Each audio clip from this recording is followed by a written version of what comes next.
¿Qué es el peronismo? Si sos de Argentina, seguro escuchaste esta palabra miles de veces. Si no, quizás te suene a algo lejano y complejo. Pero no te preocupes, hoy vamos a desentrañar este movimiento que marcó a fuego la historia argentina y que, hasta el día de hoy, sigue generando debates apasionados. Así que prepara el mate, ponete cómodo, que vamos a viajar en el tiempo para entender de qué va todo esto. Para empezar, el peronismo no es solo un partido político, es un movimiento, una ideología, casi una identidad para muchos argentinos. Nació a mediados de la década de 1940 y su figura central,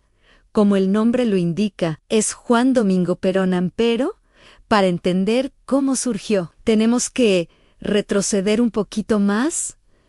Imaginemos la Argentina de los años 30 y principios de los 40. El país venía de una crisis económica mundial, la famosa crisis del 30, y políticamente vivía lo que se conoce como la década infame. Gobiernos conservadores, fraude electoral y una brecha social enorme. Mientras una élite vivía con lujos, la gran mayoría de los trabajadores, tanto en el campo como en las nuevas industrias de las ciudades, tenían condiciones de vida y laborales muy precarias. No había vacaciones pagas, ni aguinaldo, ni jubilación para todos. La gente sentía que nadie los representaba. Y en este contexto aparece un coronel del ejército llamado Juan Domingo Perón en 1943. Participó de un golpe de Estado militar, el GOU, Grupo de Oficiales Unidos, que derrocó al gobierno de turno. Dentro de este nuevo gobierno militar, a Perón le tocó un puesto que parecía menor al secretario de Trabajo y Previsión, pero fue desde ahí donde empezó a tejer su poder y a construir su leyenda. ¿Qué hizo? Algo muy simple, pero revolucionario para la época. Escuchó a los trabajadores, se reunió con los sindicatos, que hasta ese momento eran ignorados o reprimidos, y empezó a impulsar una serie de leyes sociales que cambiaron la vida de millones de personas. Pensemos en cosas que hoy nos parecen obvias. El Estatuto del Peón de Campo, que mejoraba las condiciones de los trabajadores rurales, la creación de los tribunales de trabajo para resolver conflictos laborales, la indemnización por despido, las vacaciones pagas y el aguinaldo, el famoso sueldo anual complementario. Estas medidas le dieron una popularidad inmensa entre la clase obrera. Los trabajadores, por primera vez, sentían que alguien en el poder se preocupaba por ellos. Lo empezaron a ver como un líder, un protector. A Perón se le sumó una figura clave, que se convertiría en un ícono por derecho propio en Eva Duarte, más conocida como Evita. Era una actriz joven, carismática y con una enorme sensibilidad social. Se casó con Perón y se convirtió en el puente directo entre él y los descamisados, como ella llamaba cariñosamente a los más humildes. Claro, todo este ascenso de Perón generó mucho recelo en los sectores más conservadores, en los grandes empresarios, en parte del ejército y en la embajada de Estados Unidos. Veían en él a un demagogo, un fascista, un peligro para el orden establecido. La tensión llegó a su punto máximo. En octubre de 1945, los opositores de Perón lograron que los militares lo arrestaran y lo enviaran a la isla Martín García. Parecía el fin de su carrera política. Pero entonces ocurrió algo que nadie esperaba. El 17 de octubre de 1945, los trabajadores, sintiendo que les habían quitado a su líder, a la única persona que les había dado derechos y dignidad, empezaron a movilizarse espontáneamente. Cientos de miles de obreros de las fábricas del conurbano bonaerense marcharon hacia la Plaza de Mayo, el corazón político de Buenos Aires, exigiendo la liberación de Perón.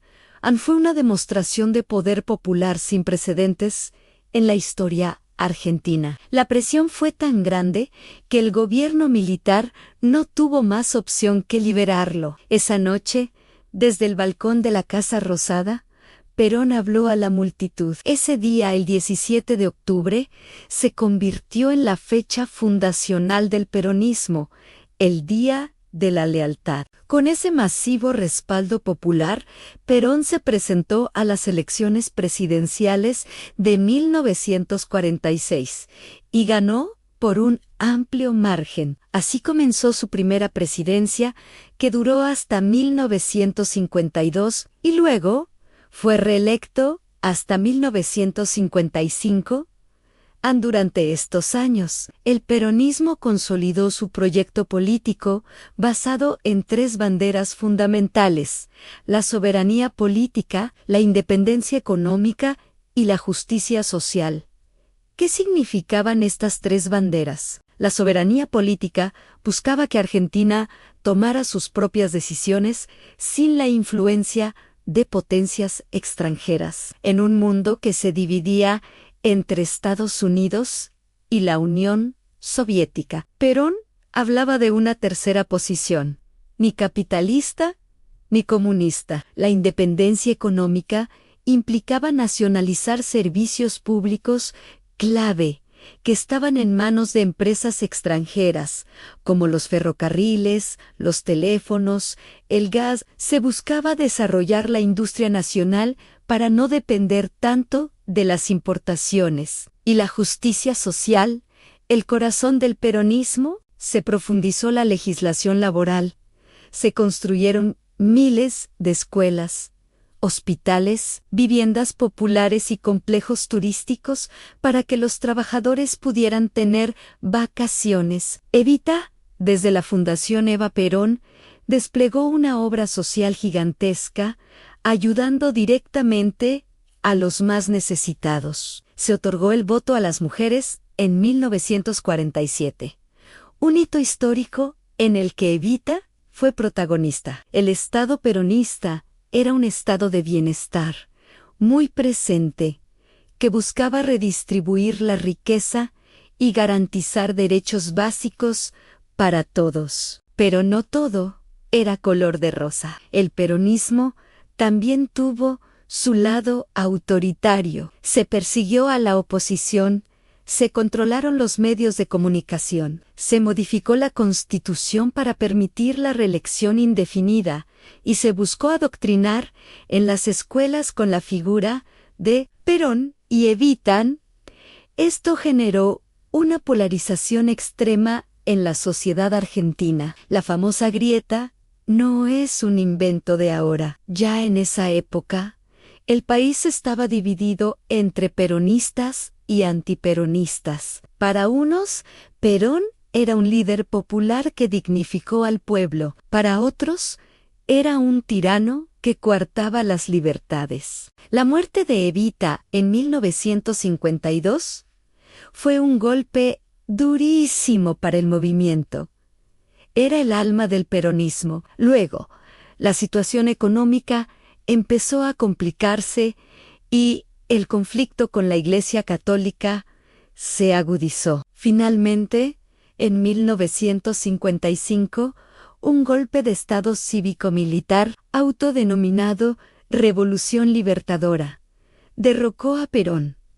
Y acá empieza otra etapa. Perón se fue al exilio por casi 18 años. Los gobiernos militares que le siguieron intentaron desperonizar el país, proscribieron al peronismo, prohibieron nombrar a Perón o a Evita, e incluso llegaron a secuestrar y hacer desaparecer el cadáver de Eva, pero lejos de desaparecer, el peronismo entró en una fase de resistencia. Los sindicatos, los jóvenes, los intelectuales mantuvieron viva la llama. Desde el exilio en Madrid, Perón seguía siendo la figura política más influyente de Argentina. Durante esos años de proscripción, el peronismo se fragmentó. Surgieron distintas vertientes, una derecha más ortodoxa, una izquierda revolucionaria, como los montoneros, y un sindicalismo fuerte. Todos se reivindicaban peronistas, pero tenían ideas muy distintas sobre cómo debía ser el país. Finalmente, el clamor popular y la inestabilidad política hicieron insostenible la proscripción. En 1973, Perón pudo volver a Argentina. Fue un evento histórico. Millones de personas lo recibieron. Ganó las elecciones de ese año con más del 60% de los votos. Su regreso generó una enorme expectativa, la idea de que él podría unir a un país fracturado. Pero la Argentina que encontró era muy diferente a la que había dejado. La violencia política entre las distintas facciones del propio peronismo era muy grande. Perón murió al año siguiente, en 1974, dejando un vacío de poder inmenso. Lo sucedió su esposa y vicepresidenta, Isabel Perón, en medio de una crisis económica y social galopante que terminó con el golpe de Estado de 1976, el inicio de la dictadura más sangrienta de la historia argentina. Con el regreso de la democracia en 1983, el peronismo, ahora bajo el nombre de Partido Justicialista, volvió a ser un actor central. Y acá vemos su increíble capacidad de adaptación. En los 90, tuvimos el peronismo de Carlos Menem, que aplicó políticas neoliberales, privatizaciones y apertura económica, casi lo opuesto al peronismo histórico. Luego, a principios del siglo XXI, llegó el kirchnerismo con Néstor y Cristina Kirchner, que retomó un discurso más cercano al peronismo clásico, un rol fuerte del Estado, políticas de inclusión social y una postura más confrontativa con los poderes establecidos. Hoy en día, el peronismo sigue siendo la fuerza política más importante y compleja de Argentina. No hay un peronismo, hay muchos peronismos. Hay peronistas de derecha, de centro, de izquierda. Hay gobernadores, intendentes, sindicalistas y movimientos sociales que se identifican con esta tradición. Entonces, para resumir, ¿qué es el peronismo? Es un movimiento que nació para dar voz y derechos a los trabajadores. Su núcleo es la justicia social y la defensa de la soberanía nacional, pero también es un movimiento pragmático, con una enorme capacidad para transformarse y adaptarse a diferentes contextos históricos. Es una ideología que genera amores y odios profundos y que atraviesa toda la sociedad argentina. Entender el peronismo es, en gran medida, entender el último siglo de la historia de Argentina. Espero que este recorrido te haya servido para aclarar un poco el panorama. Es un tema complejo y con miles de matices, pero creo que ya tenés las claves principales. Si te gustó el video y querés que profundicemos en algún aspecto, como la figura de Evita, la resistencia peronista o el kirchnerismo, déjamelo en los comentarios. No te olvides de darle like, suscribirte al canal y activar la campanita para no perderte los próximos videos. Nos vemos en la próxima.